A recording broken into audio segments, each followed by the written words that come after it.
Chiamati al voto per la seconda volta in un anno, gli elettori di Portogruaro hanno scelto. Antonio Bertoncello ha vinto al primo turno.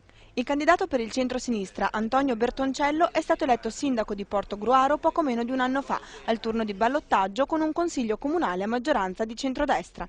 Dopo le dimissioni dei consiglieri comunali di maggioranza, il comune è stato commissariato. Ed ecco riproporsi nel 2010 la competizione tra Bertoncello e il suo sfidante Angelo Tabaro.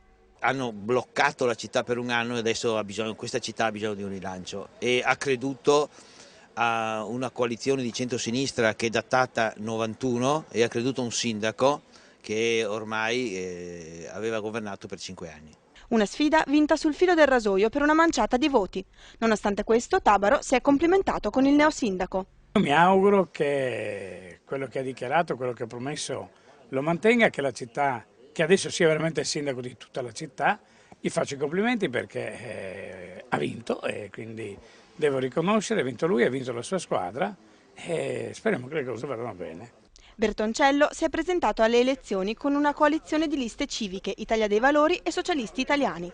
Assente il Partito Democratico, assorbito da una civica. Rispetto alle regionali colpisce il calo di voti della Lega Nord, passato dal 24% delle regionali all'8%.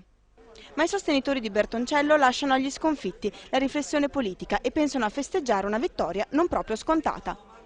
Ha vinto Bertoncello, ve lo aspettavate? Sì, però non diciamo al primo colpo, ecco. Nel ballottaggio sì, avevamo quasi la certezza, però al primo colpo è stato veramente un risultato per noi molto molto buono, ecco. Io sono solo diciamo uno della sua lista e basta, non mi faccio problemi di dietrologia, la Lega qua e là, abbiamo vinto, basta.